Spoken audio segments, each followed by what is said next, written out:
Le 2 novembre 2018, l'artiste musicien Fally Ipupa El Mara a célébré au Bicho album naye solo, album carrière solo naye Oezabongo troisième côté, quatrième plutôt côté rumba et puis cinquième côté album naye en général au Abimisi na combo ya contrôle jour après jour le lot tout ça le 3 décembre donc 30 jours déjà depuis sorti album Wana, c'est la raison pour laquelle Bicho Lelo tribunal, on a pensé à aussi la tribunal sur cet album, ça veut dire que ça l'analyse et puis critique sur cet album Dengue, Batoumi puis Bakomela Ibiso que tout ce qui a rappelé album temps, on s'est dit un mois après, tout ça déjà première impression à Biso tribunal, une émission qui a été demandée par beaucoup de gens que Toza a posé à tribunal, il y a contrôle et voilà, tu es le tribunal à contrôle et avec mes invités, chers amis téléspectateurs, bienvenue dans votre émission tribunal à la chaîne Abino la voix du peuple, une émission de réflexion et puis d'analyse autour de notre culture roi, autour de l'arcaka musique et aujourd'hui nous allons parler des tribunaux avec confrère Nangaï, je commence par Thierry Mumbaya, Moi en Afrique, bonjour. Bonjour Vincent Chiluizi, bonjour Marchevêque également, bonjour à Bandéon Soubalanda Bicho. Marchevêque Mbedi Dizamatch, bonjour. Ouais, bonjour Nabino Nyoso, on a plateau, surtout au P Balinga Bicho, surtout Sengaki, tribunal et contrôle, Yango et Komi. Voilà. Tribunal et contrôle Yango et Komi, nous allons épingler trois aspects dans l'album. Le premier aspect, d'abord sur le plan vente. Jusque-là, l'album s'est comporté sur le marché côté vente. Et puis, deuxième aspect, le bongo, le public et ambiango. Est-ce que Batoubaza s'intéresse à l'album? Est-ce que Batoubaza est attiré curiosité? Il y a public. Et puis troisièmement, pour le Belabon, côté qualité artistique album, nous allons parler côté thématique, côté écriture, côté mélodie, côté chant, côté maturité album. Est-ce que oui, parce qu'il fallait pour parler que c'est un meilleur album à Sali, mais nous allons seulement comparer cet album avec les albums de Fally Ipupa antérieurs. Côté écriture, côté texte, côté mélodie, côté maturité, est-ce qu'il y a la croissance où il y a la décroissance dans l'album, il y a Fally Ipupa. Donc, est-ce qu'il Fally Ipupa matisi mélodie, à matisi niveau à chant, à matisi niveau écriture, to ekiti par rapport à l'album passé. Voilà, nous sur la lelo. Et pour le premier aspect, il y a Oetali côté vente album. D'abord, parce qu'aujourd'hui, nous allons parler avec, j'aurai trois invités sur ce plateau. J'ai tiré mon baya, marché avec mais depuis la voix mystérieuse. Dans toute la intervention, il y a la voix mystérieuse côté vente album. Et puis, tout le monde, pour tous les réaction, il y a invité. Et retrouvons-nous juste après cet élément. Merci.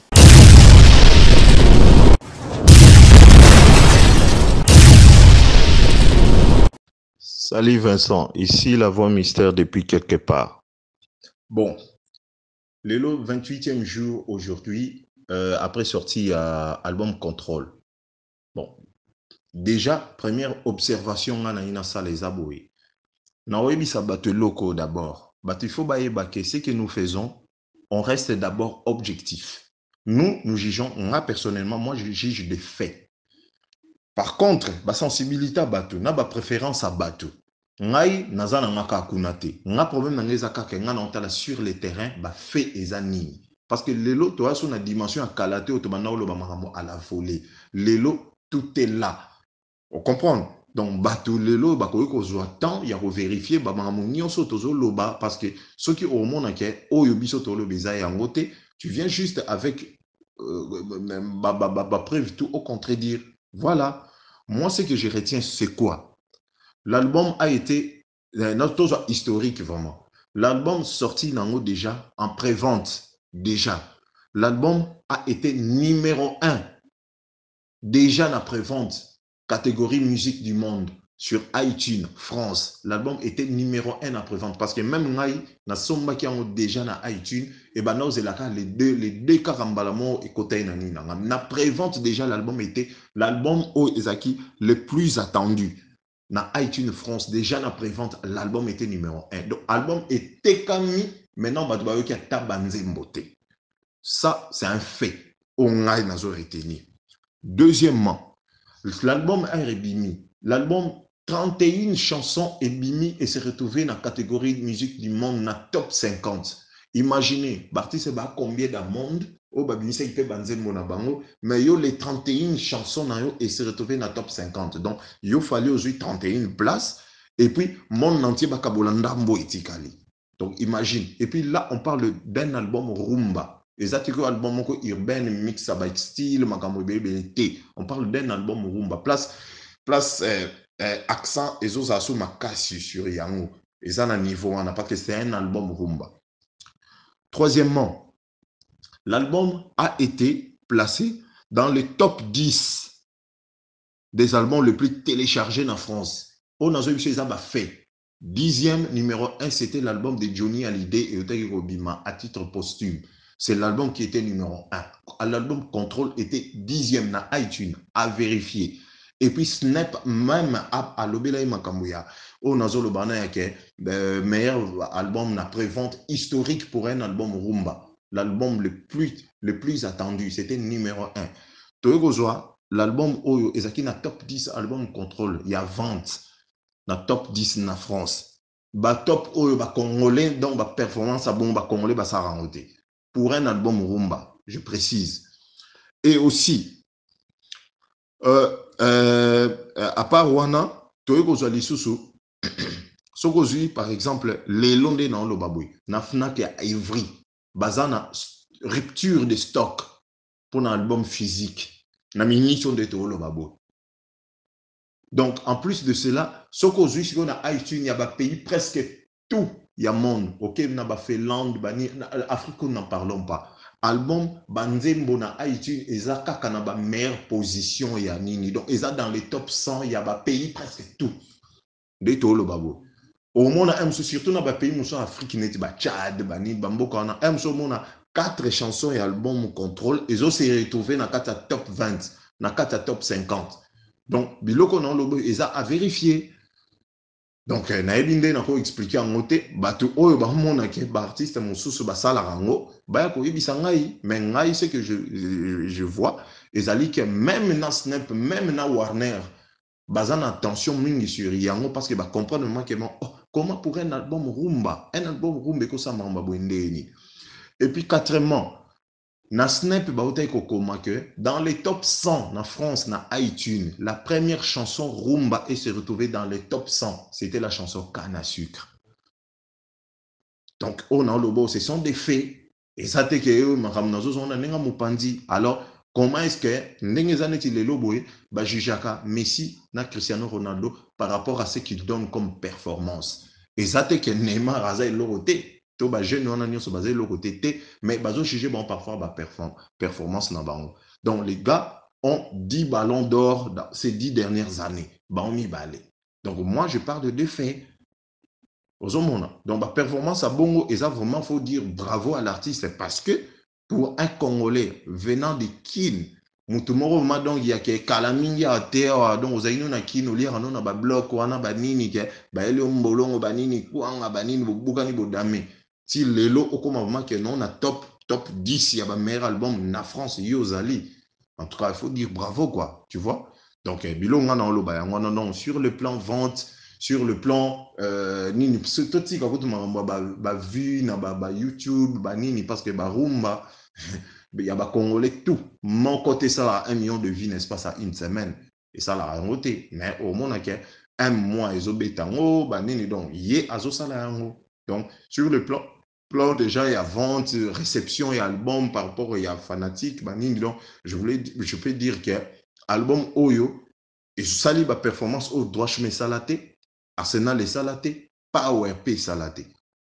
Donc, voilà.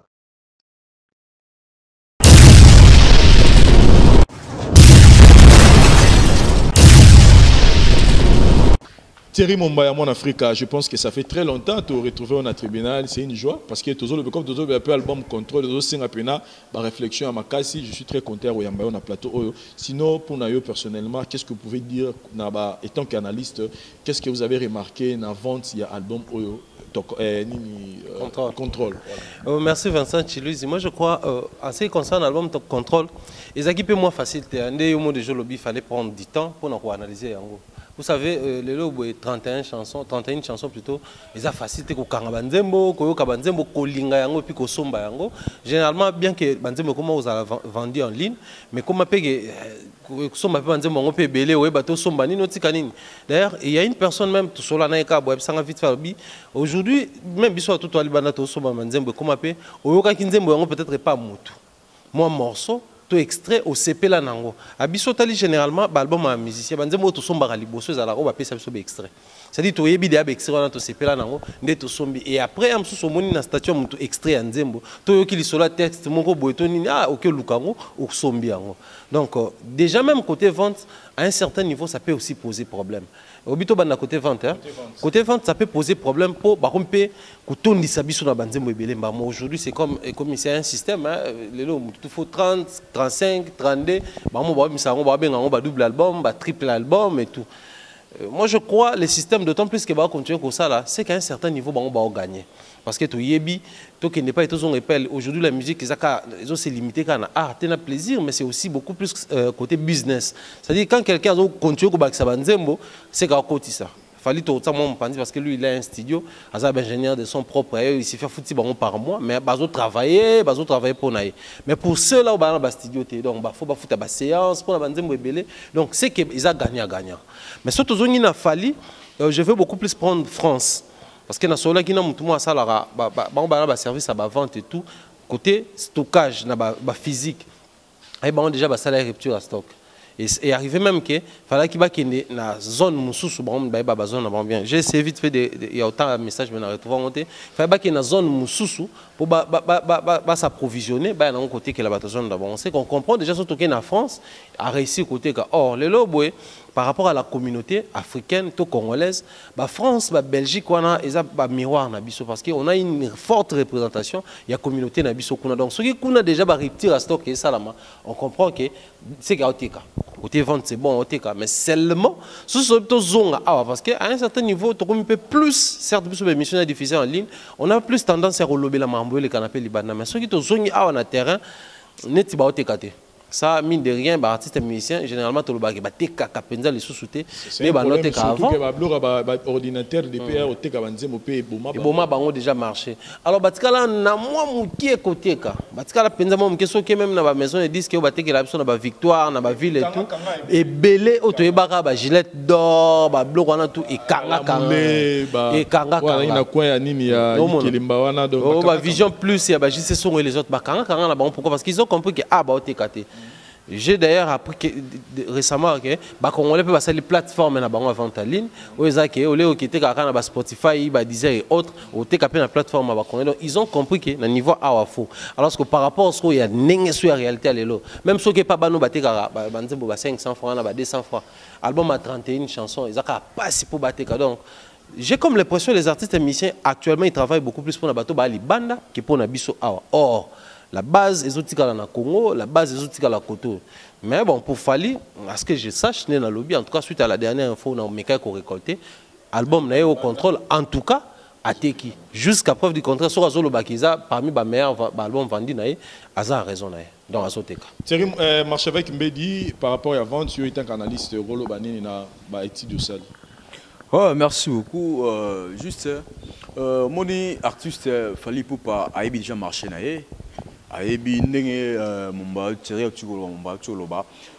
Fali c'est trop vraiment libanda par rapport à biso na kati awa mais ceux qui tolobi tozonga la sous na kati na biso awa na Congo et là on a beaucoup plus ces vraiment artistes même côté avant ils ont pouvoir d'acheter ça trop nassé.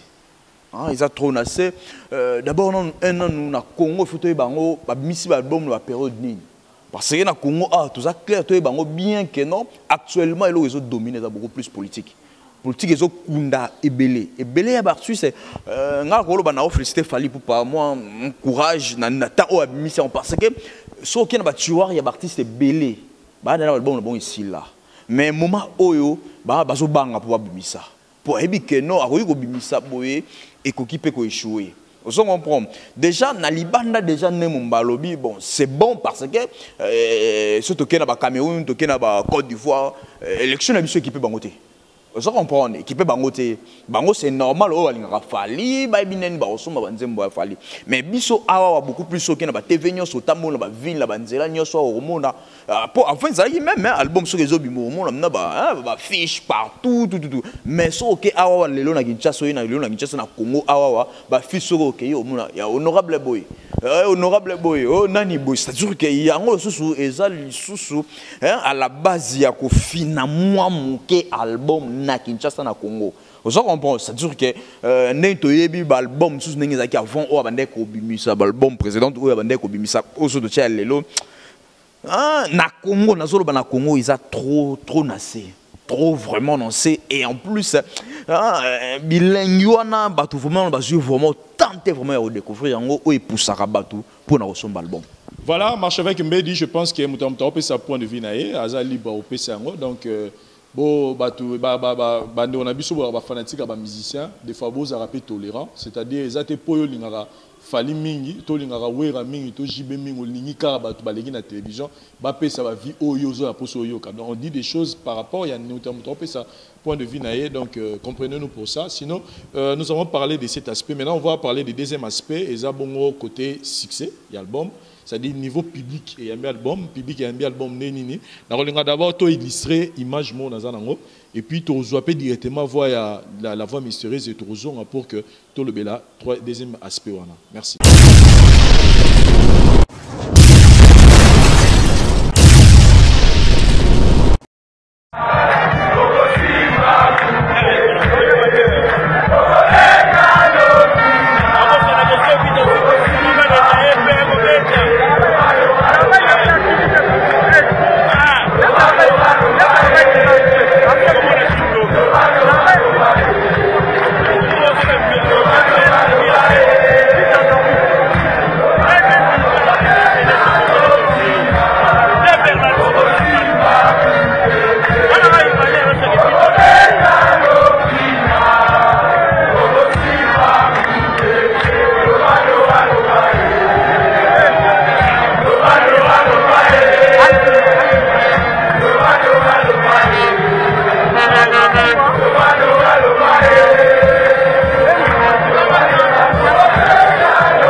Merci Vincent, mais ngai na confirmé que par rapport à timing parce que l'album Nyon ça fallait ça à succès. Mais au ce on a problème il y a timing. Na laps de temps au album est obima. On a confirmé déjà la preuve c'est quoi? En 28 jours, à ta présentation et album. Yo moro salaka calcul ya orchestre na biso Nyon c'est à Congo autant à Komboté. Ba présenter l'album na bon miso c'est après une année, miso après 2 ans, miso peut ba présenter à T. Mais en 28 jours, dans un pays en crise, en pleine campagne politique, où l'actualité est à focus, il y a tout, et à un niveau politique. La preuve en est au monde artiste est belé baolé car on a TV pour dire que non Mikolo yo to bomba non ba album to ça là parce que c'est la politique qui est au-dessus et tout. Mais fallait par rapport à ce qu'il a déjà donné na large espace na à zanango ya ba fanatique na c'est comme si Babilo kwana ils ont affecté était les gars en pleine crise, en pleine campagne électorale, en pleine makambo belé na Congo, mais il s'est tapé la présentation de l'album à $100 en 28 jours et puis sold out, carton plein. Donc, na évité, tu peux mesurer na niveau ni pour le baquet. Et autres comme oui, mais succès ça autrement. Non, tu le bangote. Yo lelo non tortine de lo vidéo au monde à bateau na stade et belé bo bazo ni manjamba kana sucre ba modifier en ronande na bang. Donc, yomoro monaki concert à Betagi Nanjili, au tala niveau public et banoy manzimbo na kana sucre. Donc, ngayelo na kolo bakara que batu tout a molobanga mutaza la gris ou bien mutaza jaloux. Batu tout nazo ebiso, bazan au moins 10 ou 12 titres et album à contrôle à fali ba ebi ba titre à mutu. Mutaro ebiso que oh non, na ebi nzembo boye, na ebi manisme, na ebi kana sucre, oh na ebi photo, na ebi 207, na ebi you the best, oh na ebi Doc Jeff, on a ebi nzembo motel, na ebi mois ba di bato tout aux hommes na les londe dans le babo izande ngwana. Donc question oyo, deuxième question, ezaka neti première question mais na formule mon sous kara parce que ba réponse il y a deuxième question Et zozong elle en a encore la première question de n'expliquer qu'il y en a. Parce que comment est-ce que l'album est connu comme tekama, mais et ça a succédé. Parce que nous, on a un fanatique public, la masse, et ça a justement un étincelle pour l'Europe et là. Donc, les premières personnes qui ont acheté là, la contre-campagne album album était camité. Mais par contre, album ezo kenega na oto ebiso ke na avril lelo ne na lo baboye na Fnac kuna baza rupture ya stock. Tu vois? Donc ba pays musuku ta ba Afrique ba nini kutu n'en parlons même pas. Na ebiso ka pota la kaka conjoncture nengezali en 28 jours album mbala monko ke organisation maramutu toto à 100 balles au 50 au nini ba invitation te et logo te. Mais album et que nous bêta manengwana à $100 na moment où toi on a Congo yoza qui nous yebi. Donc pour l'instant l'artiste bah 3-4 t bah ça est local nous on a quoi tous à réaliste quoi. Tu vois? Et puis déjà na minute de tous à la bobé des calamine talinga bana déjà tourné contrôle déjà tourné ça déjà parce que bah date ça déjà calé tout. Donc les gars à tant que tu en perdre été. Et puis, sur les zongi, danse d'ailleurs makolo déjà, parce que danse à makolo, on a déjà ton contrôle. Cette danse-là, Afrique, mon bimba déjà, bah, bien, oui, bazo bina. Donc, talaka, na ba pays en anglophone déjà, na ba Ghana, ba Nigeria, ba nini, ou eurozone, ba pays francophone, kutu. Yo monsko zela, na décembre, awa, aozana, Abidjan. Au moins, on a si contrôle sur la makuna. Parce que, biso toza bato toza na internet, toza en contact na bato belé, to ebi déjà les mamboé fonctionner. Donc, la mission de dans le babou, banze moneti ba humanisme, ba vouloir sans pouvoir, banze moneti ba moi, banze moneti ba sans amour, banze moneti ba souci, banze moneti ba fan love, na ba Abidjan, ba Cameroun, ba one love, banze mwana, et ça des carton. Mais au mon expérience dans monde au monde en desco ba image tant on est à rolongwa siko na décembre ba ozakuna nde au monde na siko réaction batou. Donc voilà quoi. Yo monde ozana oyebi album montant we bimaki batou yo yebi bilo afalinde batou baleka na fing ba finga ngot. Même bah, les autres là au ba finga rana. Est-ce que zo monde nan teke bago ko même comme ça ba vidéo te pour ba finga album wana. Jusque là moi bato moi mikeka bazo polémique na ba commentaire banini mais bato to yebi yono bazaka fala bimisie loko bo basali un mois au finga ngo ente loko lelo hymne national Afrique mobimba. Donc voilà quoi. Donc on a un commentaire au sala te première question, deuxième question réponse tango ezaka na première question parce que Muto a sali performance à bon on a ba vente à se retrouver azana ba meilleure place na iTunes partout ba performance ba congolais ba sala raté. Donc automatiquement, ils ont succès, monter ça la bongo. Donc, il n'y a pas deux choses, quoi. La réponse est ça. Succès, monto et ça la bongo, monto aza la bongo automatiquement. Alors, ce qui se colle, oyeba ko palpango, ko jojango, na pesi oka exemple, zoakara en 28 jours na Congo, na King, mboka o galère ezali, mboko crise ezo beta makasi en ce moment. Politique et les colons même moto a bêti $100 sold out sortie officielle en 28 jours et puis batuna kata salle na concert bazo yemba banzembo. Donc ça veut dire qu'ils attendent manqué quoi pour 31 chansons mais vraiment faut être fali. Donc voilà quoi. Donc batu bazo on a ma bêté mais ils ont la réalité bisoto ça la analyse auto zo mona. Donc moto o a ça la plus que wana to ça la pécar analyse to le belango ndengwana. Voilà quoi, on reste objectif et serein. Toujours sala musala nenge magamoizo kendela. Voilà quoi. Voilà.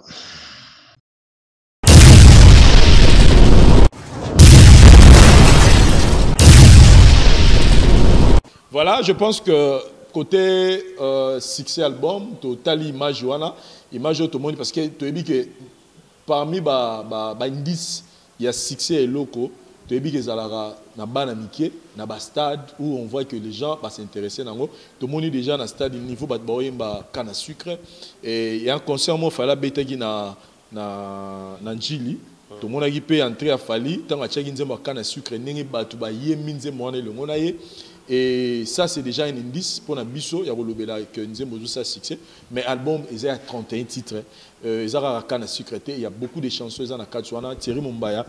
Sinon, vous pensez vraiment que le public est ambi album au Nérénini. Est-ce qu'il y a attiré à curiosité à ba Congolais et tout album à Kadizala qui ceux qui musiciens album moi mutu na mutu to ka yeba nzembo 48 heures za Nérénini 13 heures za Nérénini gros bébé za Nérénini, ça dit mutu lu ka découvrir chaque chanson pour lu ka yeba nzembo Néréza parce que aujourd'hui qu'on se le dise l'album est comme soké bimi on va bien musicien à sali promotion na à sali album banze mon épée bien mais sur bimi on a tara ba le bino za temps ça moi promo na TV l'air aussi ça nzembo disparaît sur le marché disparaît na masola bato mais quand les alliés qui bon quand les alliés sont moi ben que non solo la bimi Titanic et bimi to frère te moi ben bato s'intéresser puis to kangana mabanga.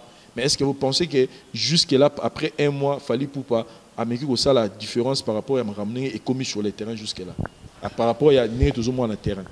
Merci Vincent. Moi je crois par rapport à l'autre des baloba autre temps autre merci. Certes mais artiste musicien problème la biso kasi on a bangoza bazo ko ça la mise à jour ya ninga na bango ya fonctionnalité.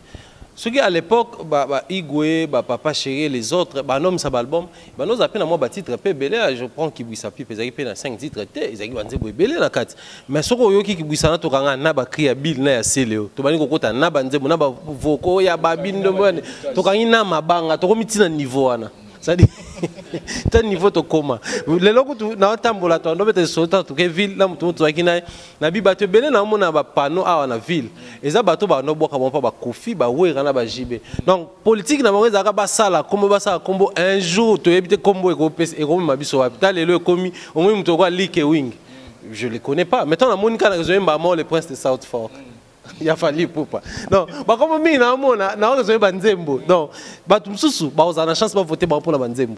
Malheureusement, politique on peut ne zo kende là, ba biso na bango to yebani. Mais ça peut être na réalité ba musicien. Pourquoi mes anines? Neti so to jui kaya contrôle. Ngai o nga na comprendre na moi lecture to ça na terrain. So jui nzembo lokola kana sucre. Ya ba vache aller aux arabes au temps promotion, boyebi ke yango ezali boso et au teki ça va produire msusu. Parce que ma bezanine, monika les alaki ba bimise biso nzembo moko, mais et puis biso posa o ke ko yoka album mobimba. Mais les longs j'ai comme l'impression que ça le système où mère basala na wenze. Fufu eza na ngomwa chocolat, bazu ya pembe makasi nde basopi likolo. Tant to zombie ya pembe on a découvert que oh à 16 ans nde mono à côté to tiki. Moi et là on a constaté moi parce que surtout le quoi kana sika. Toujours le la générique on a mtu za kini école. Générique école ezaki générique à tembe pour parce que tout dit ko le kana tokos fallait kimi rumba, fallait kimi akoka sous c'était bon. To bimisa bon générique pour to la savon que to zaka to na ba professeur to na école. OK, to binango fallait za na no moni ba kri même sans kabu ya ku to bina. OK, leki. Bon to zele non na rumba. Rumba bimi rumba tembe. Mais ce que générique na rumba fallait pousser surtout que découvrir background na ba générique monsieur dans la carte rumba fallait pousser surtout découvrir ba humanisme na banze monsieur. Mais c'est pas le cas. C'est à peine bato vraiment découvrir banzembo peut-être na ba fort ya bato bango moko. Or, à l'époque c'était obimisi nzembo nzembo ane membiso surtout qui 13 ans et même surtout que découvrir Blandine Pemba. Nzembo membiso to ah nzembo qui to yo banzembo musuni neza na kati. Mais le comme to yo qui wana to se contenter nango pourquoi? Les artistes musiciens ba komi ko sala na makambo na bato to ebaki ba sala makambo batala baninga te ba omuta baninga. Or, les politiques aujourd'hui, beaucoup de nos artistes et musiciens se limitent à l'interne. Or, tu as vu que combien de musique dans minute, ils soit à l'interne. La preuve, au monde, Aya Nakamura, Tiwa Savage, na plutôt Nana Nina, Sidi qui diabaté, bah pays mort. Mais bah vu que combien ça soit à l'interne.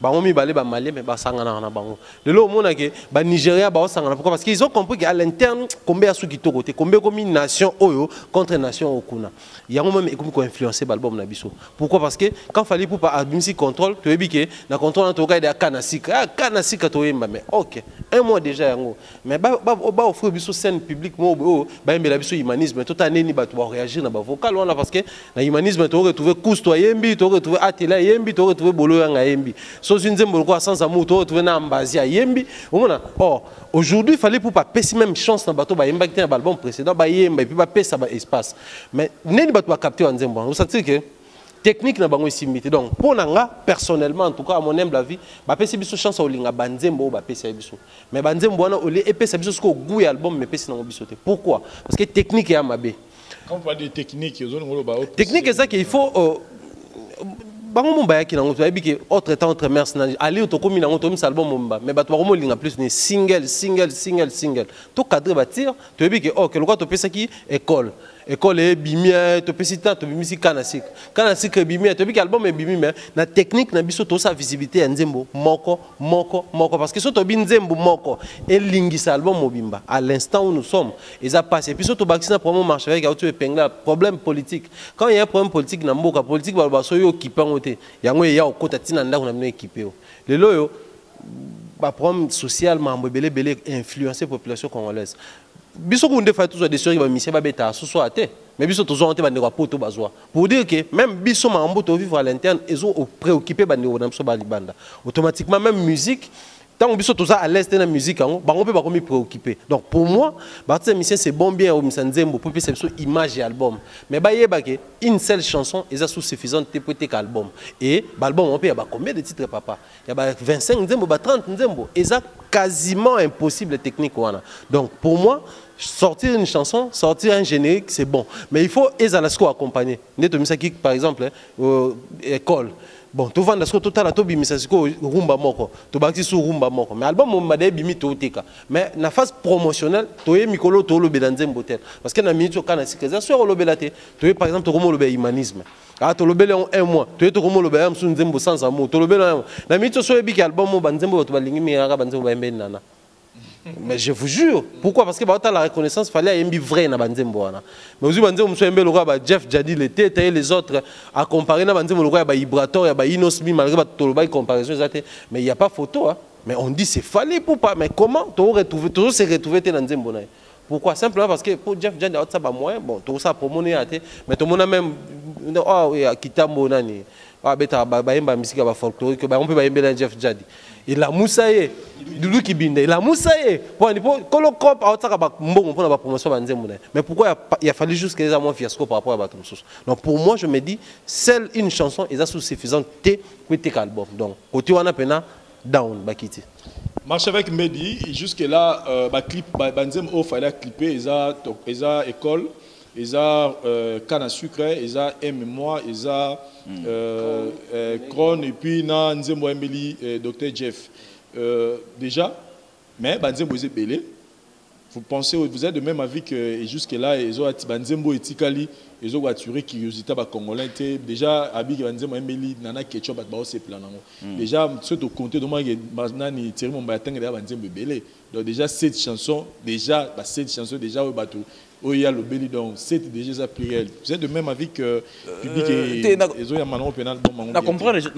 On comprend déjà que Mumbaya a déjà séduit déjà Nabo Nana. Tagaima lui est bord nanga, yimuninga lo babi bord nanga. Te mon album moya, album oyo batunga rolo batba so attend. Batba so attend oyo kanyengo. Batba so attend oyo ka contrôle. Contrôle na makambo. Obina lo bena makamne ndi elle ba nzembo lo la ba wa embeli Maria ya moi c'est Eric Mandala zo chanson zo chanwana zo nzembo lo la wa embe bo skizenga ba titre mais o ba comprendre o bo ba titre zo su nzembo lo la wa embeli Adolphe Muteba a flyer na habité oh men a flyer na habité so di cap ma biso côté nini ozo comprendre tout ça clair na habité so ko ma biso plan nga na ozo tan ko ka yango ngai batindela ngai yango et pas no na nga mo na Paris na Italie le premier na zo 29 titres ayo ka yango. Mais juste, on a le kaka, on a le placement dans Mumbaya. Et ça que Dicap, il y a docteur Nja de Teta. Na habité nze mwana kopwana nzela yena suka. Asi ça déjà album hein. Vous comprenez? Asi oui, Dicap da vidéo album, a vidéo na album. Ah ba clôturer ce que c'est bien, Nja de Teta solo là.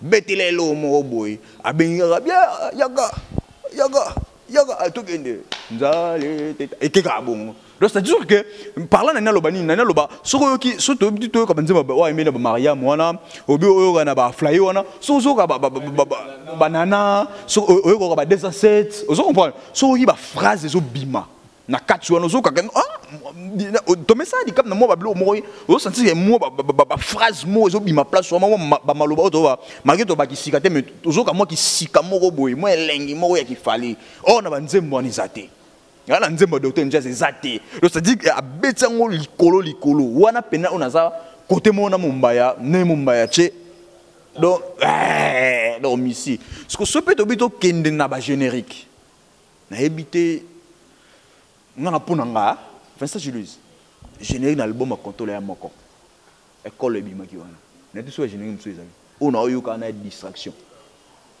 vous comprenez on a eu ka générique mso na eu ka wana on a so yo ka wana kaka c'est bon non distraction c'est-à-dire qu'il faut animateur va travailler donc par là on comprendre que nos kabouya c'est important. Et pas fallu kabouya assez important. Na autre vidéo mo boye o quand même que non n'habite sur vidéo na batube batala yango.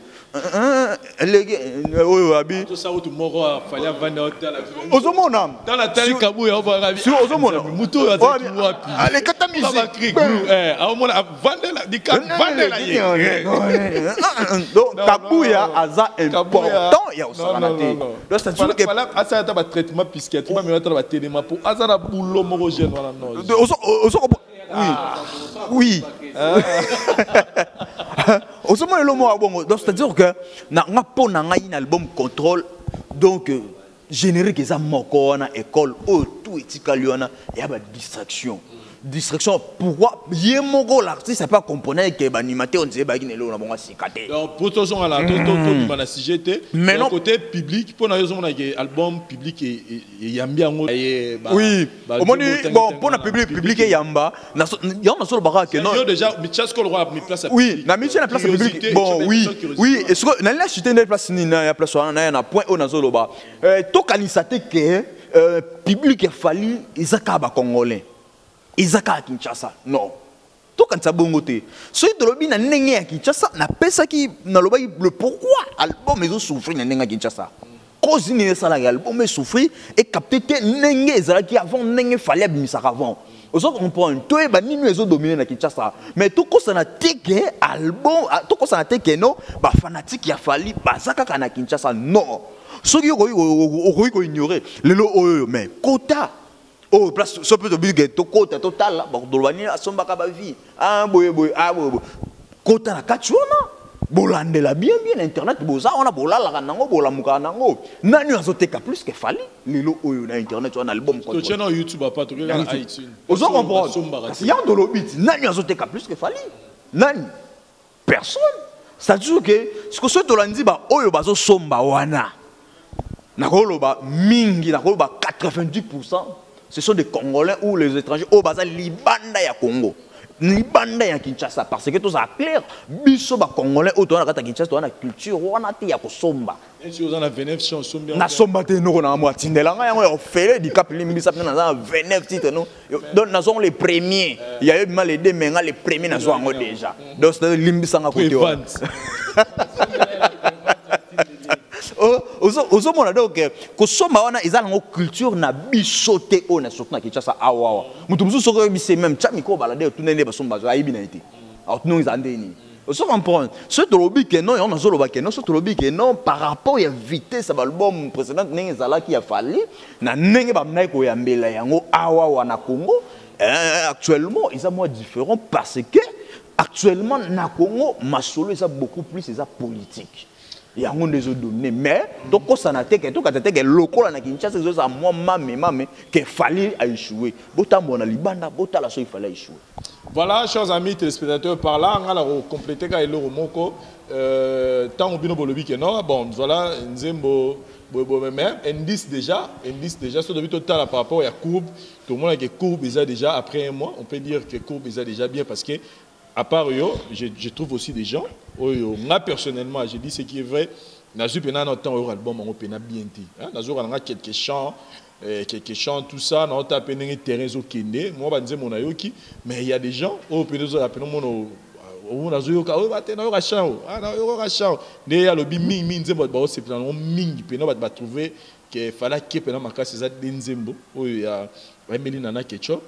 Et puis, ouais, Meli, moi, c'est Eric Mandala. En tout cas, j'ai qui pas battu belé parce que la curiosité, on a flyer, on a payé, beaucoup de gens m'en parlent de ça. Donc, mais, si ça se par rapport au troisième aspect, ils ont bon côté qualité artistique album. C'est-à-dire, quand je parle de qualité, je vois l'écriture, je vois la thématique, je vois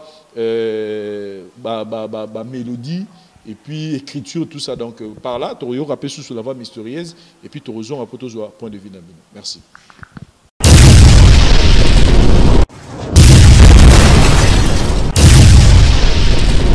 Merci Vincent pour la question que tu as posée. Ngai pour ngai n'a pas partagé de même avis na artiste. N'a de même avis. Album Oyo pour ngai pe est un meilleur album ya carrière nae. Je m'explique. Ngai généralement l'album nyonso ya fali et bimara banana droit chemin aujourd'hui arsenal de belles mélodies ou na power. Et ça album Oyo na comment quoi apprécier on apprenait c'est 4 mois. 4 mois, 5 mois. Ndé na mon asko na commencé pena banzembo, mo ba mélodie mo comme kotanga. Mais bizarrement, na album au contrôle en 28 jours, lelo né na zo émission précisément tous ça ceux qui les deux, je sais na habité sur toi les deux. Naza na difficulté ya koyeba ma chanson préférée na kati album. Pourquoi? Parce que les albums moko oyo même playlist na ngande to sala ke on top 10 na yo ya ba meilleure chanson oyo zo sepela eza bouleversé chaque 2 jours na change yango parce que nazo zo tellement temps ya ko yoka album ya ko yoka mayele oyo artiste à mettre en place intelligence o ayembeli album oyo donc naza difficulté ko yeba meilleure chanson na nga ezani chanson na nga préférée ezani donc ce qui fait que album ezana a 31 chansons mais non, on se rend même pas compte que l'album est à 31 chansons. Pourquoi? Parce que Banzemo on a battu. Est-ce que minitage dans les amouqués, tout minitage dans les amouqués normal, mais il y a tellement de belles chansons. Au cas où il y a 31 chansons, aux enrats ta voiture, au sali, genre distance moi mon moulay. Au cas 31 chansons, Banzemo ici, aux comprendre que Banzemo ici, nini, tu vois? Parce que l'artiste a eu le temps. Il y a travailler et na intelligence moko boye ya ko sala ke bato ba la boring intende ba anglais baloba donc bato ba s'ennuyer te l'album est aéré parce que pour ngai cet album d'abord est riche en métaphores et orchestration des malades c'est comme un conte de feu quoi. Et ça n'est pas de culture africaine. Ce que vous album, on est ba masapo. On dirait vieillard moro boye na bato bavandi na village autour du feu. Mutumo azo beta ba masolo. Donc les gars a chanté l'amour. Donc c'est comme si l'amour est en détresse. Ayembi bolingo bolingo moko izo souffrir ils na pasi. Parce que thème principal il y a album wana eza créneau ya fali batutu ba il fallait chanter l'amour. C'est un artiste un lover. Mais cette fois-ci ayembi yango na ndenge moko boyake bolingo eza na détresse sikoyo bato oyo nyonso na mokili nde tovivaka au moins 90% ya bato bolingo compliqué à bango. Alors voilà maintenant cheval de bataille nae direction nae oyo ya diriger bato. Donc tu sens que c'est un album oyo eza aéré par rapport d'abord il y a instrumental nae soko ki ba phrase nae ya ba percussion ya ba guitare ya ba clavier et tout. Donc, au moment où au fait, personnellement, musique congolaise, naïba au moins à 60% sur Moutalinga Bimisa album, naïba au moins déjà, et là on n'a qu'à s'attendre. Parce que la musique congolaise, la guitare, la phrase, la façon de utiliser, parce que tout ça, on a moins de biso ni sur bêta. Mais franchement, dans le biso, ce qu'on a instrumental et zo bêta na album wana. Donc, les albums moko, quand on na téléphone ou bien radio ou bien TV moi ba chinois ya ma bebo yeza na ba bafla ki toko te ou bien na voiture moi za radio mo ke pour la dim te mettre on vraiment en valeur yo quand on a ba appareil ya kitoko pour yo ka qualité nango o ka maturité o d'abord ba artiste na ba travailler nango parce que ngana o ba elo moko ba artiste a fallu baza bato baza très fort bien qu'il ne parle pas beaucoup parce que soko zo ka banzembo o eza na kati yoka nzembo neti maria pm yoka oki nzembo eza na rime ya lingala hein so toloba dans côté thématique ndenge ozoloba na nzembo ya na rime ya lingala ozo sentir que na kati ya nzembo moto azoloba ki alobi ba lèvre na o elakaka matama na ngai qu'en aucun jour, l'arme est visiter en haut. Tu as degré profondeur et ça un message à bon na débit ka yanze bon quand est-ce qu'on a katukuta niveau ya ba rime ça akati donc eza banze moment roboeko mutu faut ko yoka ngote à la volée ozo quand on est likolo yoka banze moniti punition hein yoka débit nango yoka ba instrumental ya nakati hein mutu azo bazo ba punition nyonso ezalaka na suka na yango mais oyo yango aussi la te ata ya bana Israël kutu punition na bango esilaka eza kundeni lokongo punition nyonso ezalaka na suka na yango oyo yango ezosila te o souffrance ya bana Israël efokaka na kana emema bango ntina kana alors yoka siko ba instrumental ezoleta en kati wa ozwa ba chanson neti ba photo ozwa banzemo neti one love ozwa souci ozwa you the best yoka instrumental eza na you the best oyo kozwa nzemo neti 207 oyo kozwa vouloir sans pouvoir artiste azoloba bi est-ce que nzambe asalaka satan te sans ba genou de père que asenga pardon sinon li felo oyo asalela ye erotula imaginez ce que soki satan asengi nzambe pardon li felo wana ce qu'on a bible ba esa biso ki ezalaka déjà ezalaka ye ce que li felo wana nani akota kuna mutazo mituna parce que auta la jo des grands motema makasi wana za nango donc alingo sentir ye même donc alingo même ko peso chance to sengi pardon de père que a ko pardonner donc alobi abwakela nga sort en taba ata agangi mais donc sans pitié quoi pour moto ton nom et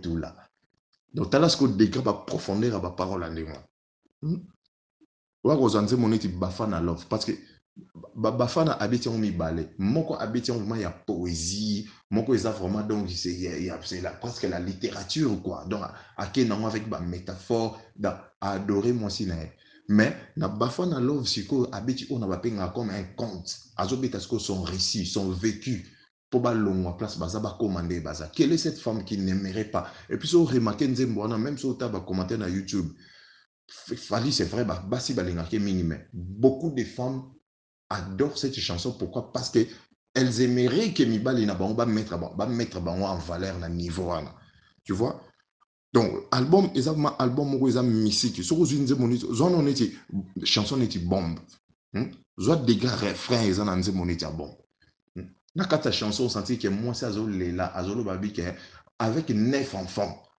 mobile asunoli ngai donc Joe azonde acteur à filmer situation au Joe nazanango combien de femmes du monde entier au bazo subir mamani moi pour na ba Joe mo baza insensé baza sans cœur bani alors quand on a ta thématique quand on a ta texte et album o yoka ba message ezana o eza album moko o vendre o yoka ngo boye au moins ma ke ma miso kitio parce que moi je confirme oh ils ont ma meilleur album à Fali ceux qui n'ont surtout la qualité artistique qui a instrumental aux bêta au moins bêta moi anecdote moi adimi au moins ngai nazarana kin jour mo nazarana vie na mo vie na master maika mungani tozala na e na restaurant mo na vie maika ya wana divers cas boito sola histoire vraie hein Vincent histoire vraie to vandika to sola boy ngatu ni vie maika na bi vie.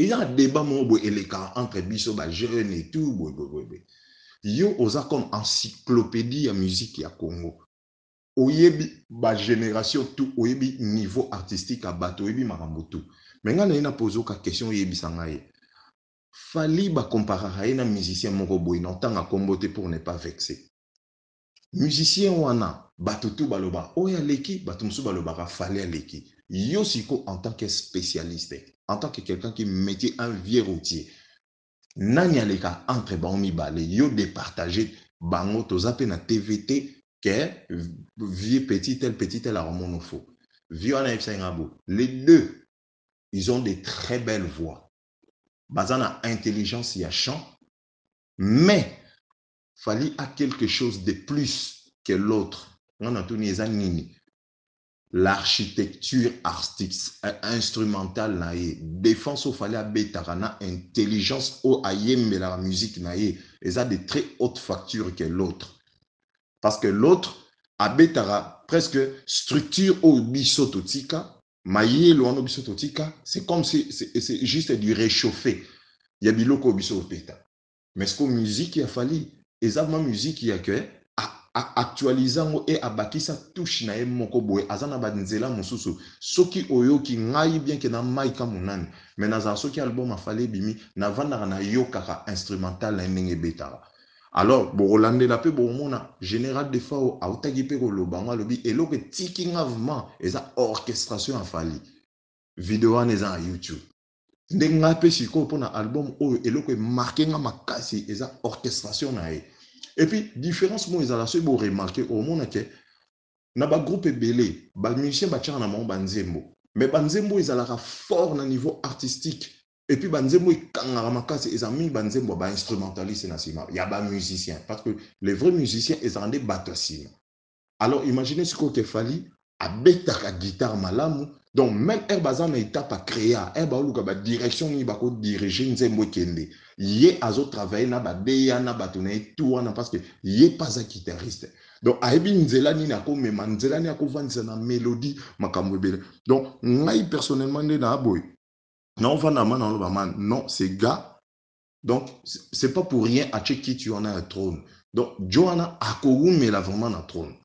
Parce que niveau ya qualité o asaleli album mo na so Vincent batubazo temps ya oyo kango bien tala ka muto abeta générique ne te contrôle wana générique eza accrédité donc yé mon place aza ayebi confiance musicale à orchestration eza na ni na yo biso za musique ya Congo no so mona ma générique eza accrédité mais ce que tala ce niveau générique wana je pense qu'il fallait aussi un clip moins bien batuba au sentir donc ozoka synthèse obetonde ki ndoki.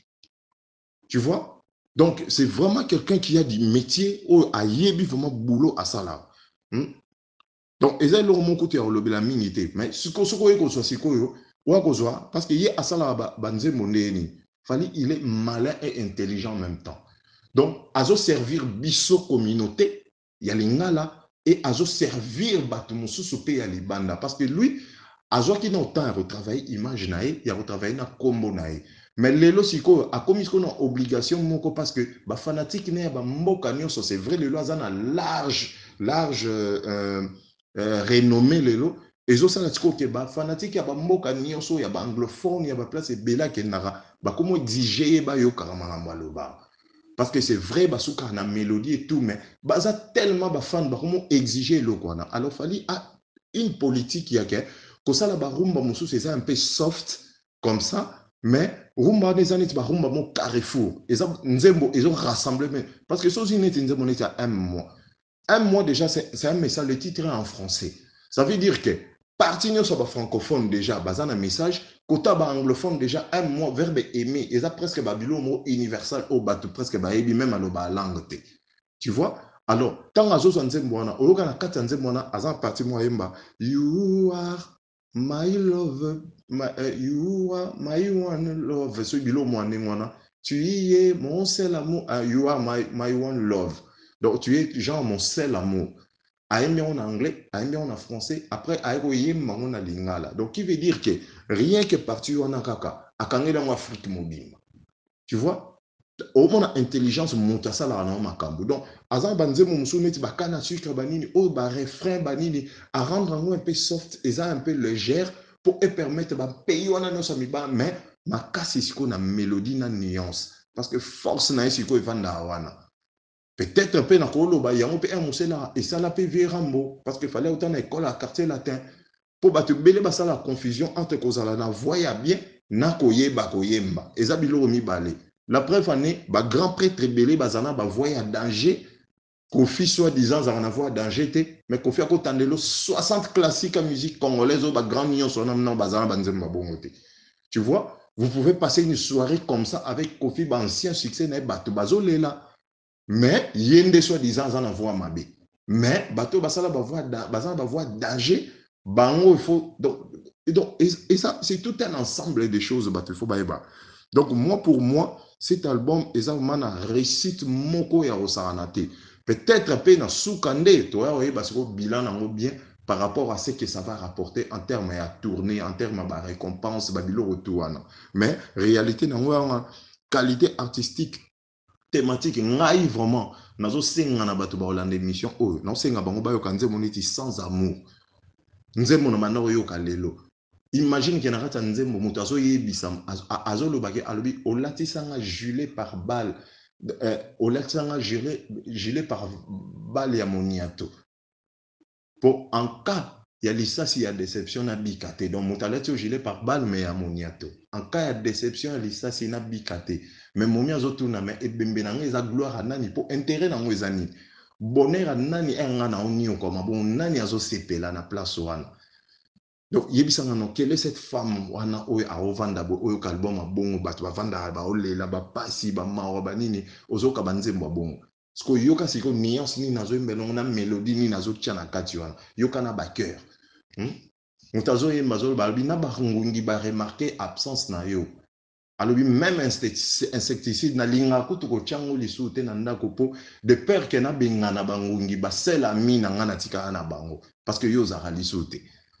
Donc, il aura bon ça va texte moi sur vandi un mosu pour battre baso ka venir album likolo ngaide na zabo je reste objectif na osala on pona ba artiste nyonso soki ba sali biloko ya bien parce que batu faut ba yo karelo ni mutaloba parce que le métaphore eza eloko moko auto tangela ba figure de style ba ni to tango na classe.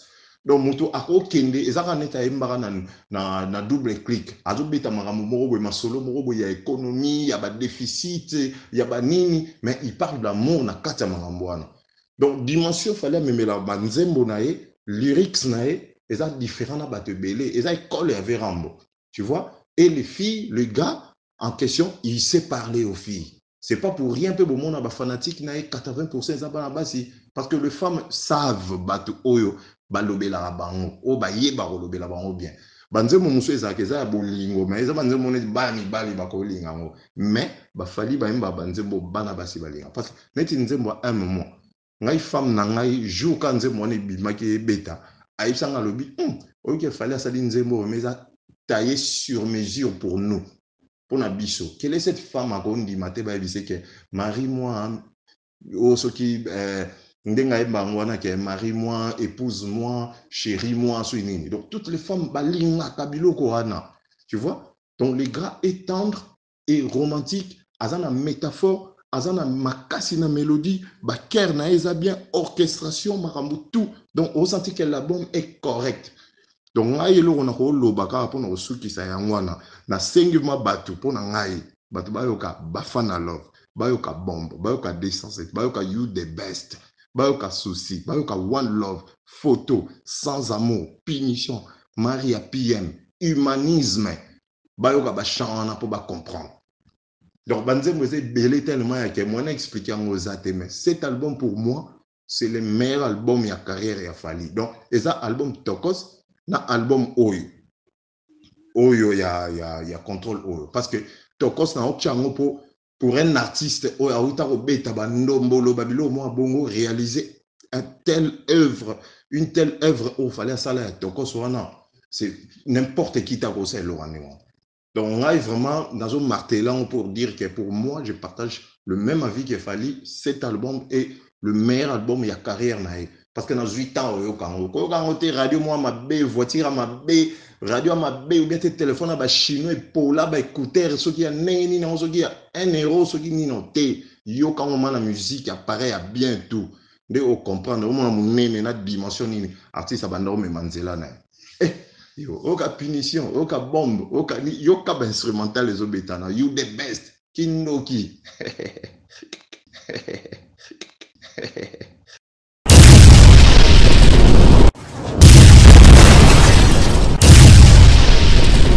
Ah, chers amis téléspectateurs, nous continuons avec cette émission Tribunal où nous sommes en train de faire analyse puis critique et album Contrôle. Déjà, il y a un mois sur le marché avec 31 titres. Déjà, on peut se le dire côté vente Ezotekama et par rapport à Libanda pour n'amour déjà qui est vraiment pas du côté public on sent un peu la curiosité. Il y a quelques bateaux malgré que la curiosité on retrouve aussi des chansons soit Dr Jeff Wana on sent qu'on ne retrouve pas Fally mais d'autres chants comme Kanasi Krema et moi et puis Banzembo le roi Emeli Baflaye Wana et ça titre c'est plan bon et ça est vrai humain mais Thierry Mombaya, qu'est-ce que vous pouvez dire par rapport à l'album? Parce qu'il fallait le album Oeza meilleur album naïe. Mais si on doit les comparer à l'album passé, l'album précédent naïe, côté côté chant, côté son. C'est-à-dire quand je parle de son, côté mastering, tout ça, côté écriture, côté mélodie, est-ce que vous sentez qu'il fallait vraiment donc Vincent, Jésus, merci. Moi je crois surtout que place les zones moroboy il y a vraiment à boire et à manger par rapport à l'album Oyo. Net personnellement surtout du côté technique, toujours son qualité son surtout tenir rigueur déjà tenir rigueur mais trop féliciter. Vous savez ça premier album où il s'est mis dans studio à Fali Moko. Donc ingénieur de son il y a Yemoko na mon travail clavieriste na ina Ginolia qui va baser dans studio et tout donc bango so occupé plus net jeune on a tendance plus pour le afrobeat bani parce que so tali qualité à son au asela qui The Week au basala featuring na Kesha na album au monake ils ont des mondes différents monde na ils monde plus ya mambo afrobeat wana ba R&B azo maîtriser ni ba créer beat na ngone ni ok mixage na ngo et tout mais so yé na rumba net à comité yo kaka ba cœur ce cœur yembe ba so fallait yé au senti que cœur est donc c'est comme si il fallait plus de puissance na piste ya fali que ba piste ya ba mission so ba sali cœur aux une moloko la sans amour a des azuni mélodie ngo a denga motema a keli côté sans amour et ça ba jenaye o ka place fali akota ne beaucoup mo kamaloba. Mais la place de la mission, donc c'est comme si ils ont flou nettement à maîtriser dans rumba. Moi, j'aurais souhaité d'ailleurs album en temps qu'on réaliser. Il fallait associer savoir-faire na ba rumbiste. C'est-à-dire tu n'as pas le roi le roi maïka ta azu ata mwana na ye azu ata bato basala sala déjà mamon ba souzi cassé surtout kiti même le ba simple jazz. Au bas ça album ba vibrator ba ça album ya ba Fabrigas ya ba tebele au son exact clair au ba que au rumba. Aristote mon Pierre, c'est belé le lot, ça son bien. Il fallait associer bango si on a mutunaye, ça l'échange et savoir faire il ngao kene. Donc côté wana, après c'est priorité plus dans son ya fallait pour pas qu'il na cœur ba mission. So même dans nzembo za ke mission tel a mission tel o ba vocal est bien. Mais c'est comme na cœur, net va so étouffer bango pour pas ça plus de priorité na fallait. Et côté mon fallait en ce qui concerne nini, j'ai retrouvé net un album où alinga qui assez démarqué. Alors, la démarcation jusque-là, non, tout s'imprégner dans le côté. Et risque, c'est ce qui t'ont dit. Et il y a il suffit de nous prêter attention dans le bon moment. C'est pas vraiment la voix de Fali net y a côté. Net y a ça qui a l'impé la moroboé, net y a ça qui m'a ramoussous au à ça la raté généralement. Alors, soit éco sauver, soit éco détruire. Donc côté on il faut pas ça la promotion pour tout comprendre. Pour tout comprendre en tout cas, tout le banet va réaliser l'album bien. Mais ce qui concerne texte déjà c'est bon. On a retrouvé notre Fali, n'enga ça la texte nous a toujours riche, mais thématique né. Moni bandé m'a fallu zaki aujourd'hui nous le roi nourrisson. C'est-à-dire, le roi Babette, l'histoire est ensuite logique. Et bandi place moro, Babette, sur moi, la mort, il y a bébé, et toi, comme on a âge, il faut passer. C'est-à-dire, nourrisson penza. Aux unes le roi, le prince de South Fork. Babette, venait sur l'eau, comme on a mis banga bangati. Ils ont un mouton, on a pas capable de ça, mais sur la santé, on a un bébé pour la ligne. Donc, c'est comme si on te raconte une histoire, et bandi quelque part, et puis quelque chose quelque part. Mais tout royo. Famille babaru dans un sango métal et l'eau place la comme tu peux vivre ça dit bazo betelo histoire moko boza na suite mais tout royo ezo kende biso boya moni tozine ti dessin cette ba texte kitoko mais suite nango eza logique te ozui banze moloko la ya nana eza kitoko ba texte bien mais suite nango net eza logique te er mo fala zongi biso na nana kala mo zongi biso na présent on te dit que fallait bando banda quelque part aka suki quelque part en tout cas bato ba pesa ba texte bah ça va vrai bateau va travailler là bas jusque là parce que déjà et reverser net il fallait tout à travailler là bateau ce soit travailler là bas il y a un moment toi qu'on déployer mambo il y a canasi que oh l'histoire chez la pour tout ce qui lit chachombo ayemba yango donc ça prouve à suffisance que bateau parce que comme texte mais qu'on a chansonnier ça bateau va texte après si on a forme c'est-à-dire bateau va payer sa forme tout faut baquer bateau bah ça lunette comme ça bien té donc côté on n'a pas vraiment retrouvé parce que l'on ça la différence il a fallu na quartier latin pour na ba fan et belé zarawana fallait aussi quartier latin ba beta déjà tchatcho pour faire comme madame nzembo bien à travers notre comme bien mais fallait même idéologie on peut ça nzembo ensuite logique et bandi boyeke pena que ce que suki boye nzembo sieli parce que ba mission belé congolais ba mission album surtout ba kulutu na bango ba pesa so ba nzembo silate ba yembi nzembo ti yemo ba mission te to kata ah tout le monde a un studio, mission nous soit reproché président de presse. Il fallait continuer. Ah, il les biso tout aux ans na oyeba. C'est-à-dire nzembo silité mais ba moni ba lemi na ba nzembo to katangwa. Donc fallait j'ai comme l'impression côté wana nda koyi. Donc thématique na efa ke ba na suite logique nzembo to linga yepe pona wana. Ezaka te timbre vocal, ezaka te style bilamba mais et ça les lina wana au risque de perdre yango ezapé au taper carrière né na moi risque. Donc côté wana il faut ba revoir parce qu'on sent que et ceux qui ont été album mais continuer ba mamboya na futur na il faut ba projeter ba revoir côté wana. Marche avec Mehdi. Ouais. Merci beaucoup, merci Vincent Chiluizi. Et là, on a l'artiste Fally Ipupa, un album Oyo, on a beaucoup plus à travailler, beaucoup plus dans la maison. Dans la maison, ça dure groupe naïmo quoi. Vous comprenez? Or, tant que ça, déjà dans le projet Moro Boye, il y a ça les locaux comme trentaine. Il faut qu'on travaille beaucoup plus. Moi, qu'on s'anguisse à moi battre. Vous comprenez? Oui, bien non, titre beau, non travaille na maïla moto. Titre beau, non travaille na maïla moto. Titre beau, na moto là. Moi mélange wana et ça là moi bien. Au on a beaucoup plus mutunom taroya na touche naïe.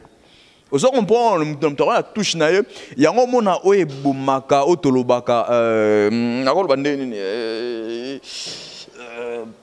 qui minga mona oyo complet. C'est-à-dire, au moment album, au moment où on a ozo comme kokani. Ozoka o eke moi likolo. Na iba tuloka ba maika muna bazara na mo ba rigueur mo boye. C'est-à-dire que tant au travail na ye, au travail na mo ba rigueur mo pour na image na ye.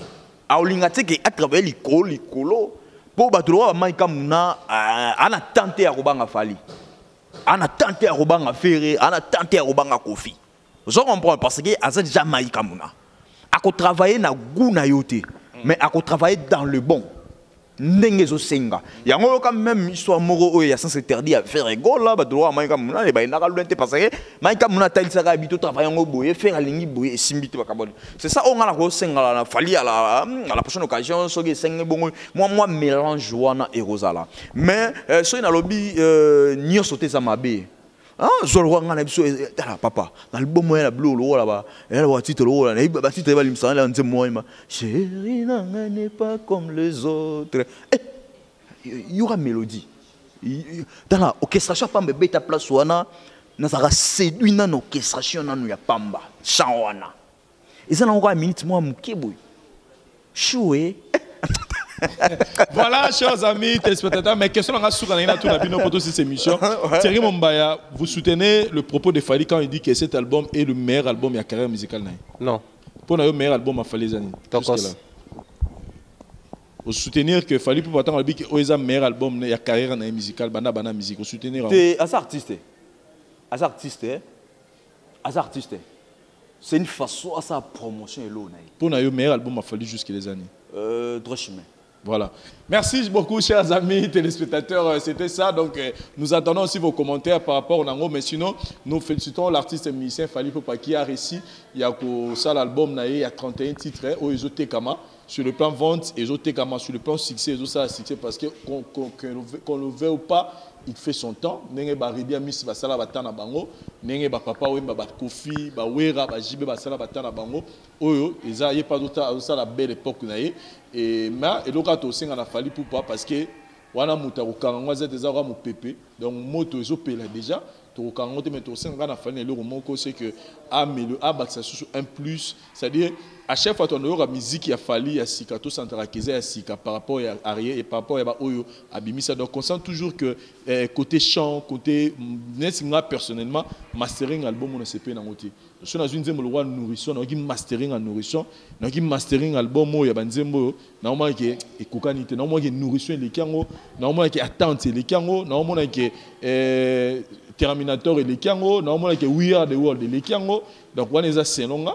Donc normalement côté mastering, nabi côté texte était, nabi côté mélodie, mais côté penon senti ba kilo, ba somo fala ba kilo pena, o senti pena que musique mozo kango so inengeni bon. On a eu mo boye, on dirait concert, on dirait pal, on dirait pepele. Donc voilà selon point de vue. Mais studio n'est pas peut-être un moukier peut-être. Mais n'est pas mon bail lobby. Il y a le matériel vraiment maté par rapport à. Donc il y a le matériel.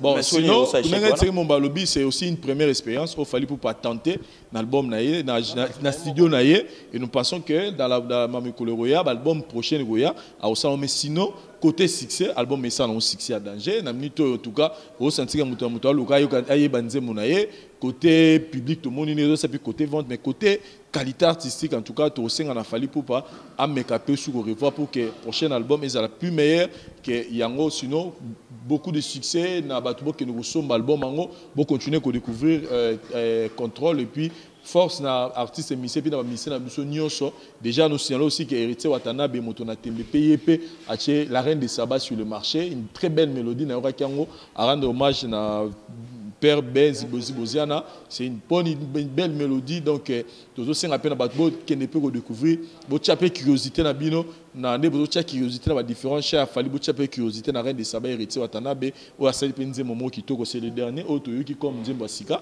c'est pourquoi tous na bino bo ke nero kango merci na bande retour botali Thierry Mumbaya dernier mot nos années ni pour na tribunal à contrôle puis quelques dédicaces na bande ko batalio dernier mot ça F victime va renforcer promotion ba négliger facteur de mon côté donc ba rassembler pena ba facteur tout ba ça là une bonne promotion une belle promotion album parce que le lobo j'ai comme l'impression en basi parler trop avant à ça là yemora le bateau ba featuring na fali mais sur la ni au monde que bah comment maneti moi désorienté F victime à un moment donné kakipaka kokolo.com et simba sou bangote j'ai aimé d'ailleurs la kakipaka kokolo héritier qui bango baromi ko s'apprendre na bateau le temps est mal choisi. Et là, blom sousou, il y a plus beau que ne plus faut beau revoir yango. Mais là, blom il faut beau conserver yango. Style na bango là, vous allez plus borné na misala na bango. Bazala surtout côté promotionnel, va continuer. Bon, moi je crois. Et mais ma biso na monde nous parce que faut signaler nini contrôle il y a le droit 3 albums na 4 albums. Donc 3 albums en un, il faut pas ça la peine promotion makasi. Et puis mutuna mutu soit remis côté ka koyemba oyo yembi et au permettre bateau falloir payer ça banzembo tour.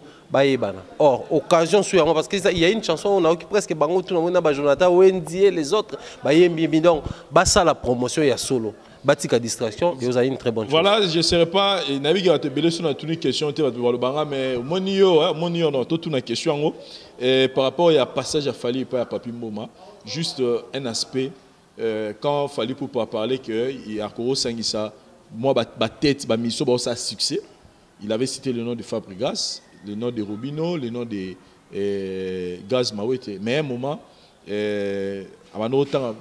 Papi Moma, en autant comme innocent Baloumé, on a vu que Fali ne voulait même pas faire allusion à cela. Vraiment, activer qui para Kogolo. Vous pensez, réaction, vous pensez que c'était correct, c'était bien? En fait, moi j'ai minimisé pour déjà. Moi, en fait, depuis un moment, nous avons raffolé du fait qu'il fallait pour pas remonter à Fabregas. Humblement, naturellement. C'est-à-dire, c'est naturel, il n'y a rien de Kosaleka. Donc, pour moi, je me réjouis. Seulement, il y a des manches au bisop et tout ça pour beaucoup, pour beaucoup, bon. Des missions ni to salité ni to lobité ni to PCIDT malgré bazana envers biso bazara directeur vous avez fait beaucoup de choses pour tout comme aboué mais pour nous c'est une réjouissance to c'est to fêter na wana kakipaka kokolonde ba activer bon c'est bon bien qu'il bon mais seulement na niveau a fallu on a besoin de activer les ba innocenté fa activer là en batum sos donc innocent balou même na côté on a ba activer en côté so net fallait ba na ba innocent balou même et ngel on le loté et ngel c'est loté et déjà à la base depuis un certain moment Papi Moma me kabablo ko ana me ka pas Fabregas simbite a me ko pitane ay kanga fali on donne Papi Moma na mito azo c'est la fort on a momini na parler ne babalani so ba hotela ka patron na ba statut batu pour dire que batu ti ba hotela on a statut c'est pas parce que ba c'est pela na mais ça pour ba hotela fali a besoin de bloquer c'est-à-dire au niveau où nous sommes arrivés avec Fali bablo mususu activer là on so batute activer là on venane activer les ba Jay-Z batu sunde atala bango activer na bango marche avec Mbedi. Merci beaucoup. Là, on a aussi la Fali pour pas. Réponds à nos questions. Il y a Innocent Baloumé. Il y a activé Innocent Kakipara Kokolo en pleine émission. Parce qu'on a habitué, on a aussi la Fali pour pas. Il faut comprendre que Azan attend beaucoup plus. Il y a aussi la promotion de Mbolo Balita Chamala.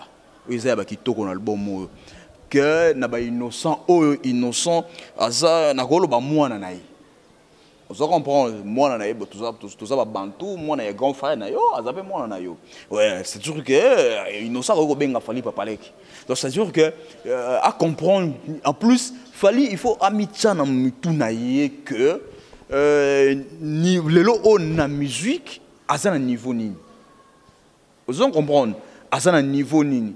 Mais, tant au lobby que, tout n'y a pas de tout le monde songolo, pas la musicien, tant déjà yo glacé les quand on peut essayer ma camboute pour mutuana pour toi ba jare émission ya papi moma ndenge zalaka jare émission ya papi moma to ibe ndenge zalaka nde papi moma ndenge fala leki bongo ndenge glissé bongo kala mingi te bo mona inosa koleka ozo comprendre tant pe inosa koya a glissé les a vimeli fali poupa et comme azuzo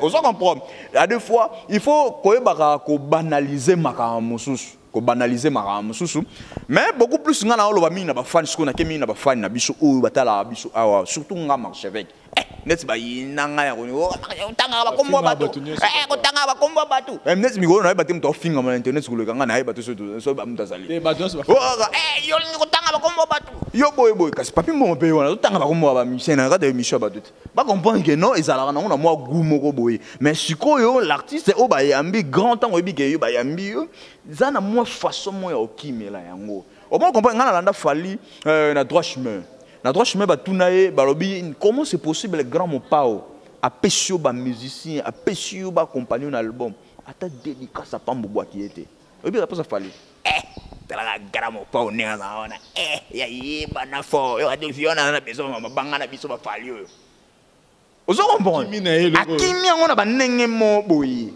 ozo comprendre et soit na gamo pas mais akimi yango na ba ndenge mo boyi a de façon mutala landela malubana ninga afingite mais akimi yango na ba ndenge na ndenge biso na ba kino to ebike akimi yango ozo comprendre c'est ozo ba façon be ndenge mais ndenge ya ko vendre ba kimia ezo la qui ça déjà na bateau même ata muto a yebité ata un étranger a comprendre déjà que non artiste oyo ana ranking ozo comprendre a ba déjà que non artiste oyo ana ranking na mona wana a plus et au salande innocent moi gaillard mais et au salande tiko dimné fallait pour voilà mais ça. Dans tout cela on doit reconnaître une chose c'est que ba musicien na bisopé to telemele lokoyo respect na yaya za yaya le kazaleki tu n'es pas obligé d'inciter un grand pour au sala succès mais ba grand sous ba grand pe boye ba keza ba musicien sous le lo ba comprendre grandeur na bino ba zo ya ko s'accrocher ba zo finga bino po yo cheka pourtant yo cheka mutilipe o cheka alors luka dieme la succès na simana yo ba zo profiter na ba faiblesse na ba na osenga